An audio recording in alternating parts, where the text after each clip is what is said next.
नमस्कार, मैं रवीश कुमार। आज कहानी देश के जवानों की और जीवन बीमा की। देश के जवानों को पेंशन का पैसा नहीं मिलता है, लेकिन अदानी समूह में निवेश करने के लिए सरकारी संस्थानों को पैसे की कमी नहीं होती है। दोनों बातों में संबंध नहीं होते हुए भी दोनों ही बातें बेहद गंभीर हैं। 4 लाख जवान वन रैंक वन पेंशन के अरियर के इंतजार में दुनिया से ही चले गए, मगर समय पर अरियर का पैसा नहीं आया। 2019 में ही आ जाना चाहिए था, मगर 23 आ गया। पूर्व सैनिकों की संस्था की तरफ से पैरवी करते हुए वकील हुजैफा अहमदी ने सुप्रीम कोर्ट में यह बात कही है। अगर ऐसा हुआ है तो क्या यह इतनी छोटी खबर है कि इसे अनदेखा कर दिया जाए? देश के लिए जान देने वाले जवानों को वन रैंक वन पेंशन का पैसा समय पर क्यों नहीं दिया गया? इसकी गिनती समय से पहले या समय पर क्यों नहीं की गई?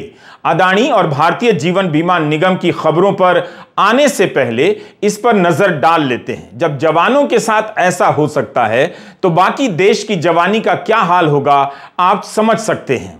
उत्कर्ष आनंद की यह रिपोर्ट हिंदुस्तान टाइम्स में छपी है। सोमवार को सुप्रीम कोर्ट ने सरकार से कहा कि 15 मार्च तक सभी रिटायर्ड जवानों और अफसरों को वन रैंक वन पेंशन के अरियर का भुगतान कर दिया जाना चाहिए। हर 5 साल पर वन रैंक वन पेंशन की समीक्षा होती है। जनवरी 2019 से लेकर अब तक का पैसा सैनिकों को नहीं मिला है। अदालत इस बात से भी नाराज हो गई कि जब आदेश यह दिया गया कि एक ही बार में सारा पैसा दिया जाए, तो रक्षा मंत्रालय के सचिव ने 4 किश्तों में पैसे जारी करने का आदेश कैसे दे दिया? कोर्ट ने सचिव से अब जवाब मांगा है। अब जाकर रक्षा मंत्रालय ने आदेश जारी कर दिया है कि 15 मार्च तक 2019 के बाद का अरियर एक साथ ही दिया जाएगा। वन रैंक वन पेंशन की गिनती कैसे हो? 5 साल की जगह हर साल इसके बढ़ाने पर विचार हो, इसे लेकर रिटायर्ड सैनिकों का संगठन सुप्रीम कोर्ट गया। वादा तो प्रधानमंत्री नरेंद्र मोदी का था, मगर इसे हासिल करने के लिए सैनिकों को 2015 के साल में जंतर मंतर पर आमरण अनशन भी करना पड़ा। लेकिन रिवाइज पेंशन देने के नाम पर सरकार कोर्ट से ही समय मांगती रही कि गिनती के लिए टेबल बनाने समय लगेगा। सैनिक संगठन उससे भी संतुष्ट और सहमत नहीं हैं। कोर्ट में सैनिक संगठन के वकील ने कहा कि इस दौरान 4 लाख सैनिक रिवाइज पेंशन मिलने के इंतजार में दुनिया से ही चले गए। तो क्या आपको पता था कि वन रैंक वन पेंशन के तहत 2019 में जो पेंशन रिवाइज होनी थी, उसका बढ़ा हुआ पैसा यानी एरियर 2023 तक नहीं मिला है? क्या आपने किसी हिंदी अखबार में यह मोटी मोटी हेडलाइनें देखी हैं कि वन रैंक वन पेंशन के अरियर के इंतजार में 4 लाख सैनिक दुनिया से ही चले गए? क्या सरकार को प्रेस कॉन्फ्रेंस कर इस मामले में और सफाई नहीं देनी चाहिए? LIC कब तक अदानी समूह की कंपनियों में पैसा लगाए रखेगी? इस पर भी कोई मंत्री नहीं बोल रहा है। LIC ने नहीं बताया कि अदानी समूह से क्या बात हुई, किस तरह के सवाल पूछे गए और जवाब क्या मिला। बस खबर आई कि पूछा जाएगा, फिर कुछ खास खबर नहीं आई। अदानी समूह में निवेश के कारण LIC को 3000 करोड़ का घाटा बताया जा रहा है। क्या यह इतना कम है कि निवेश के फैसले की समीक्षा ना हो और पैसा ना निकाला जाए? कोई ऐसा दिन नहीं होता जब बाजार खुलता हो और खुलते ही अदानी समूह के कई शेयरों में लोअर सर्किट लग जाता हो। इनके दामों के गिरने का सिलसिला रुक नहीं रहा। फिर LIC को अपने निवेश का पैसा निकालने से कौन रोक रहा है? यह पैसा भारत की जनता का है। LIC के प्रति उसका भरोसा आज का नहीं है। जब राजकुमार प्रबंध निदेशक नहीं होंगे तब से है। इन सवालों के बीच उन्हें बार बार सेवा विस्तार मिलता जाएगा तो सवाल उठेंगे ही। जीवन बीमा के प्रबंध निदेशक राजकुमार को एक और सेवा विस्तार दिए जाने की खबरें छपने लगी हैं। हम पहले भी बता चुके हैं इस बारे में कि कुमार को 2 बार सेवा विस्तार दिया गया है। क्या भारत में कोई दूसरा योग्य व्यक्ति नहीं इस पद के लिए जो राजकुमार की जगह ले सके? अगर राजकुमार से योग्य कोई नहीं मिल रहा है तो उन्हें आजीवन प्रबंध निदेशक के पद पर क्यों नहीं बिठा दिया जाता? इसी के साथ बैंक ऑफ बड़ौदा की भी खबर आपको फिर से जान लेनी चाहिए। इनके CEO संजीव चड्ढा ने कहा था कि अपने निवेशक के साथ संकट की स्थिति में बने रहेंगे। क्या आप जानते हैं कि 19 जनवरी 2023 को इनका कार्यकाल खत्म हो रहा था? 3 साल के लिए नियुक्त किए गए थे। 16 जनवरी को 6 महीने के लिए इनका कार्यकाल बढ़ा दिया गया। 3 साल तक CEO रहने के बाद और कितना रहेंगे इस पद पर? अगर यही सबसे योग्य व्यक्ति हैं तो इन्हें भी आजीवन सीईओ बना दिया जाना चाहिए। 3 साल क्या छोटा कार्यकाल होता है कि इसके बाद भी सेवा विस्तार दिया जाए?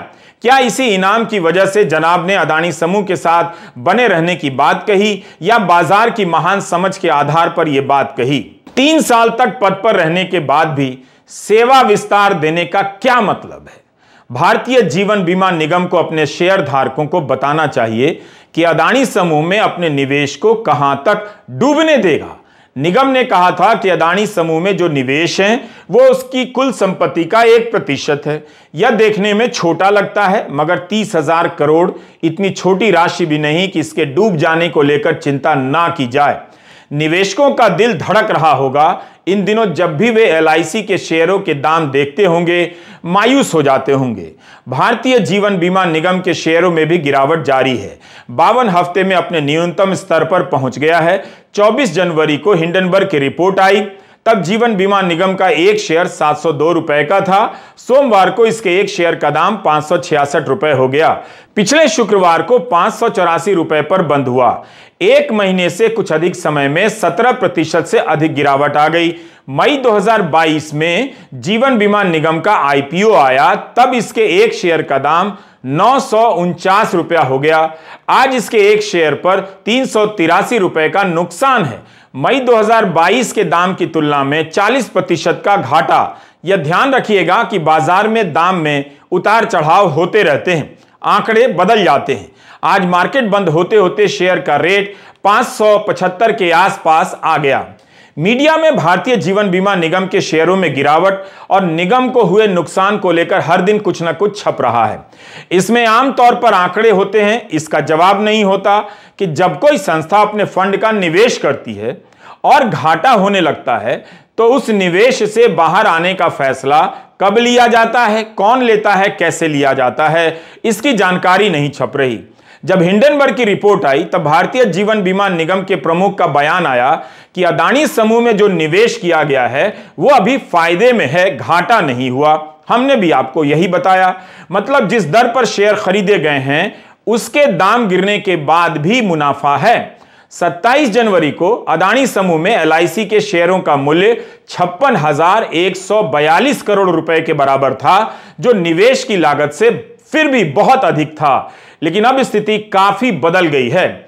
24 जनवरी को अदानी समूह के शेयरों में एलआईसी के निवेश का कुल मूल्य 81,268 करोड़ रुपए था, मगर एक महीने के भीतर यानी 24 फरवरी 2023 को 81,268 करोड़ से घटकर 27,000 के करीब आ गया।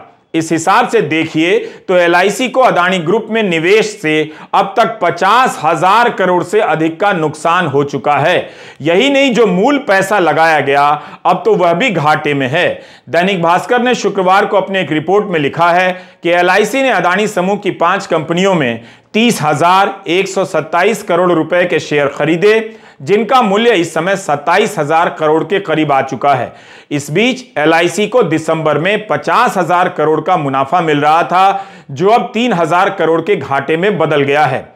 लाइव मिंट ने भी लिखा है कि 3,000 करोड़ का नुकसान हुआ है, नेगेटिव हो चुका है। बिजनेस स्टैंडर्ड के सामी मोदक ने लिखा है कि मार्केट कैपिटलाइजेशन की रैंकिंग में एलआईसी 6ठे नंबर पर थी, जो अब 12वें नंबर पर आ गई है। 2022 में जब एलआईसी का आईपीओ आया तब इसका मार्केट कैपिटलाइजेशन 6 लाख करोड़ से अधिक का था।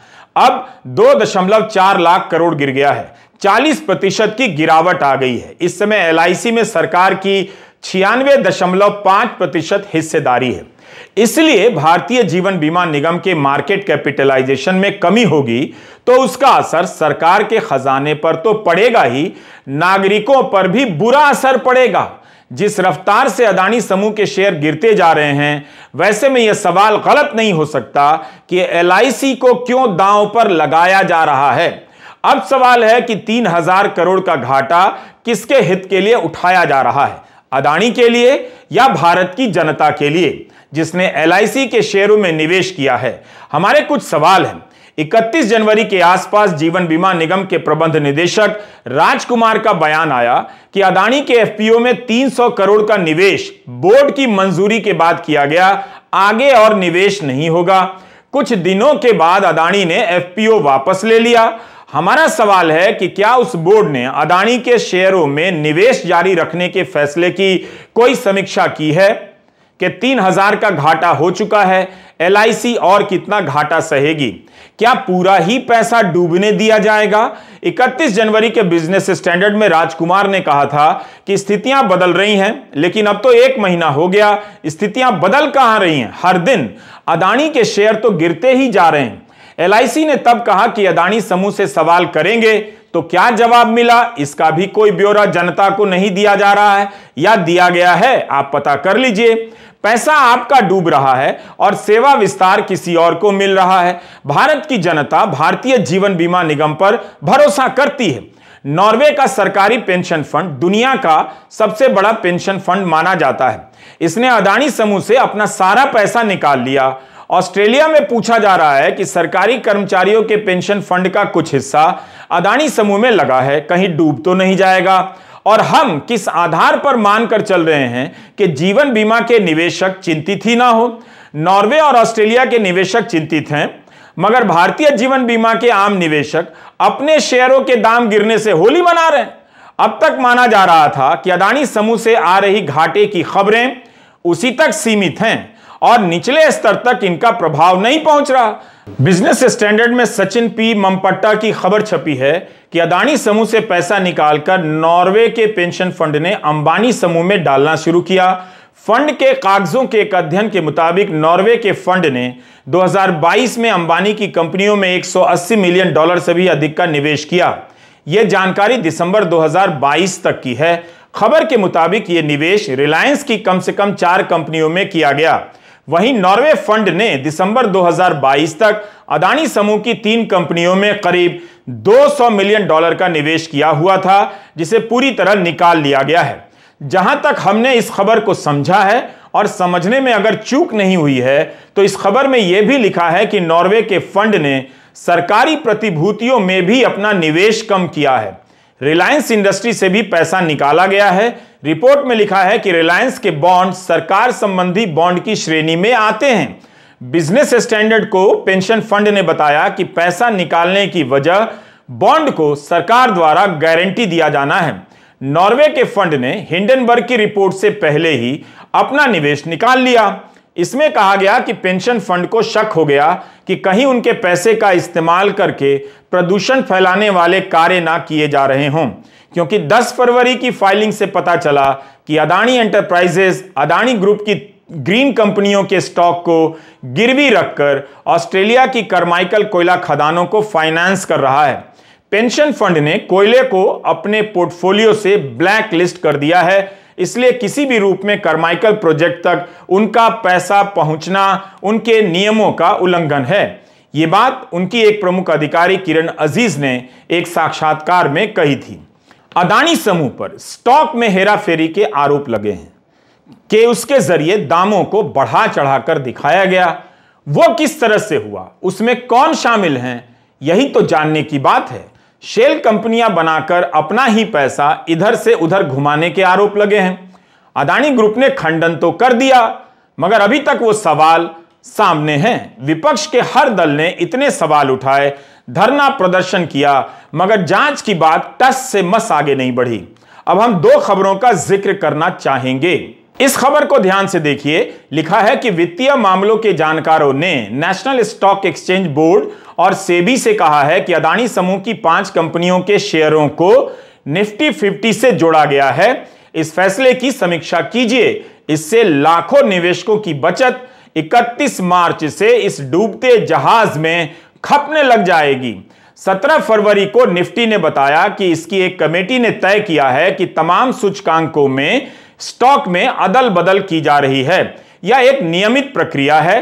अदानी विल्मर को निफ्टी नेक्स्ट 50 और निफ्टी 100 में शामिल किया गया है। अदानी टोटल गैस को निफ्टी शरिया 25 में जोड़ा गया है और अदानी पावर को निफ्टी के 10 अलग अलग सूचकांकों में रखा गया है। निफ्टी 50 में Adani ports and sales, Adani enterprises पहले से हैं। नई सूची के बाद निफ्टी 50, निफ्टी 100 में अदानी समूह के 6 और स्टॉक जुड़ जाते हैं। हिंदू की इस रिपोर्ट में लिखा है कि भारत के म्यूचुअल फंड के 41 लाख करोड़ का 16% पैसा इन सूचकांकों में लगा है निफ्टी के। जैसे ही निफ्टी 50 या निफ्टी 100 में निवेश करेंगे, उसका कुछ हिस्सा अदानी समूह के इन शेयरों में जाएगा और डूब सकता है। अभी तक यह सवाल उठता रहा है कि म्यूचुअल फंड ने तो अदानी समूह में निवेश नहीं किया। हिंडनबर्ग की रिपोर्ट के बाद शेयर बाजार में इनके दाम गिरते ही जा रहे हैं। तो क्या पिछले दरवाजे से म्यूचुअल फंड का पैसा इन शेयरों में लगवाया जा रहा है? हम इस विषय के जानकार नहीं हैं, लेकिन आप इस खबर को हिंडनबर्ग की रिपोर्ट के बाद आई एक दूसरी खबर से मिलाकर देखिए। अमेरिकी शेयर बाजार डाउ जोन्स ने अदानी ग्रुप को सस्टेनेबल इंडेक्स से हटा दिया। इससे अब कोई इस मार्केट में इंडेक्स के जरिए अदानी के शेयर नहीं खरीद सकेगा। अदानी के शेयरों की मांग खत्म हो जाएगी। निवेशकों की सुविधा के लिए शेयर बाजार में अलग अलग सेक्टर के लिए इंडेक्स होते हैं। एनर्जी के इंडेक्स में एनर्जी की कंपनियां डाली जाती हैं। कोई म्यूचुअल फंड जब एनर्जी इंडेक्स में पैसा लगाता है तो उसमें शामिल सारी कंपनियों के शेयर खरीद लेता है।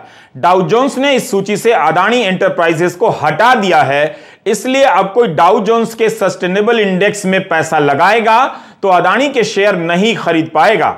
डाउ जोन्स अपने सूचकांकों से अदानी समूह के स्टॉक को बाहर कर रहा है। यहां निफ्टी अपने स्टॉक के सूचकांकों में शामिल कर रहा है। क्या इस तरह से अदानी समूह को मदद पहुंचाई जा रही है या फिर यह बाजार की कोई सामान्य प्रक्रिया है?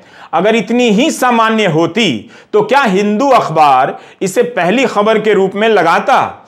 इन्हीं सब से संदेह होता है। जांच की मांग हुई है, कुछ पता नहीं चल रहा। जांच एजेंसियों की डायरी में जैसे अदानी समूह की कंपनियों का पता ही नहीं है। कांग्रेस 17 दिनों से अदानी को लेकर सवाल जारी कर रही है। लिखित सवाल होते हैं। कायदे से सरकार की कोई भी एजेंसी लिखकर ही जवाब दे सकती थी, मगर ना तो इन सवालों की रिपोर्टिंग होती है, ना ही जवाब आता है। कांग्रेस ने पूछा है कि जब MSCI, S&P, डाउ जोन्स और FTSE रसेल जैसी प्रमुख मार्केट इंडेक्स बनाने वाली कंपनियां अदानी समूह की फर्मों के भारांक वेटेज की समीक्षा कर रही हैं, नेशनल स्टॉक एक्सचेंज NSE निवेशकों की सुरक्षा के लिए कोई गंभीर कार्रवाई करने में विफल रहा है। इसके विपरीत NSE ने 17 फरवरी 2023 को घोषणा कर दी कि वर्तमान में शेयर बाजारों में डूब रही अदानी समूह की कंपनियों में से अतिरिक्त 5 को 14 सूचकांकों में शामिल किया जाएगा। क्या आप अपने करीबी दोस्त को इस संकट से उबारने के लिए NSE पर दबाव बना रहे हैं? सेबी को यह सुनिश्चित करने के लिए कार्रवाई करने की अनुमति क्यों नहीं दी जा रही कि लाखों निवेशकों का एक डूबते हुए व्यावसायिक समूह में निवेश कराकर उनसे धोखाधड़ी ना हो? ये कांग्रेस के आरोप हैं। इंतजार हो रहा है कि अदानी की खबर से जनता की दिलचस्पी कम हो जाए। लगता है कि इवेंट की खोज हो रही होगी ताकि लगातार कवरेज से चर्चाओं की दिशा मोड़ दी जाए। न्यूज की दुनिया चाहे जैसे भी मैनेज हो जाए, मगर शेयर बाजार मैनेज होता नहीं दिख रहा। शेयर बाजार इन खबरों से बोर नहीं हुआ है जहां लोग अपने दिमाग का इस्तेमाल कर पैसे लगा रहे हैं। उस शेयर बाजार में अदानी अपने शेयरों को अभी तक संभाल नहीं सके हैं। इतनी गिरावट के बाद कोई तो दौड़ा आता कि सही मौका है खरीदने का, खरीदता और दाम चढ़ते। ऐसा होता तो दिख नहीं रहा। भारतीय जीवन बीमा के निवेशक जानना चाहते होंगे कि उनका पैसा कब तक सुरक्षित है। अदानी समूह में LIC का पैसा डूबेगा तो जिन्होंने LIC के शेयर लिए हैं उनका भी डूबेगा। इस पूरे मामले को आप IDBI के हवाले से समझिए। जून 2018 की खबर है कि उस समय का IDBI में LIC की 11% हिस्सेदारी थी, लेकिन 2022 अक्टूबर आते आते IDBI में LIC और सरकार की हिस्सेदारी 94% हो गई। इसमें LIC का हिस्सा करीब 49.2% हो गया। जून 2018 में वायर की रिपोर्ट में लिखा है कि IDBI में LIC 20,000 करोड़ रुपए लगाने वाली है, जो नाली में पैसा बहाने के जैसा है, क्योंकि उस समय सार्वजनिक क्षेत्र के बैंकों में सबसे बुरा हाल IDBI का ही था। उसका NPA बहुत ज्यादा था। 4 साल बाद यानी अक्टूबर 22 की खबरों में यह लिखा जाता है कि सरकार और LIC मिलकर अपनी 60.72% हिस्सेदारी बेचने पर विचार कर रही हैं। इस साल 11 जनवरी को मिंट में सोनिया शिनॉय और प्रशांत नायर की एक रिपोर्ट छपी। LIC का बयान है कि वह IDBI बैंक से बाहर नहीं निकलेगी, मगर अपनी हिस्सेदारी कम करना चाहती है। यह बयान प्रबंध निदेशक राजकुमार के हैं। इनके बयान से ठीक 2 दिन पहले department of investment and public asset management DIPAM के सचिव बयान देते हैं कि IDBI से सरकार और LIC दोनों बाहर निकल जाएंगी। सचिव के बयान की कीमत देखिए। 2 दिन बाद LIC के प्रबंध निदेशक कहते हैं पूरी तरह बाहर नहीं निकलेंगे, हिस्सेदारी भले घटा सकते हैं। इन खबरों को बताने का मकसद है कि क्या LIC अदानी समूह से अपना पैसा निकालने पर विचार कर रही है, करेगी, या उसके साथ ही डूबते रहने का इरादा है। यूपी की लोक गायिका नेहा सिंह राठौर को गाना गाने पर पुलिस नोटिस भेज देती है। यहां तो शेयरों के दाम बढ़ा चढ़ाकर मैनिपुलेशन करने के आरोप लगे। 12 लाख करोड़ से ज्यादा की संपत्ति हवा हो गई, मगर ED CBI का कोई छापा नहीं पड़ा। आरोपियों के पक्ष में महापंचायतें तक हो जाती हैं इस देश में। पुलिस को ललकारा जाता है, कुछ नहीं होता। एक धर्म के खिलाफ हिंसक नारे लगाए जाते हैं, कुछ नहीं होता। नेहा सिंह राठौर के गानों से ही तनाव फैल रहा है। नेहा सिंह राठौर अगर अदानी समूह और हिंडनबर्ग की रिपोर्ट को मिलाकर कोई गाना ही बना दें, गा दें, तो नोटिस किसे जाएगा? नेहा को, या हिंडनबर्ग को, या अदानी समूह को?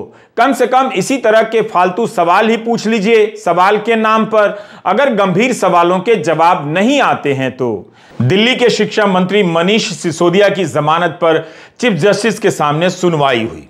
यह सवाल उठ रहा था कि सिसोदिया के घर और अन्य जगहों पर CBI पिछले साल से छापे मार रही है, पूछताछ कर रही है। सिसोदिया CBI के दफ्तर भी जा रहे हैं, फिर भी उन्हें क्यों गिरफ्तार किया गया? क्या जेल में रखने के लिए? सिसोदिया के अब विरोधी प्रशांत भूषण ने भी ट्वीट किया है कि जो आरोप लगे हैं उनकी प्रकृति गंभीर है और जांच गंभीरता से होनी चाहिए, लेकिन गिरफ्तारी की बात समझ में नहीं आती है। सुप्रीम कोर्ट ने कहा है कि इस स्तर पर दखल नहीं देंगे, हाई कोर्ट जाइए। आमतौर पर जब भी हाई कोर्ट का विकल्प रहता है, कोर्ट की तरफ से यही कहा जाता है। नमस्कार, मैं रवीश कुमार।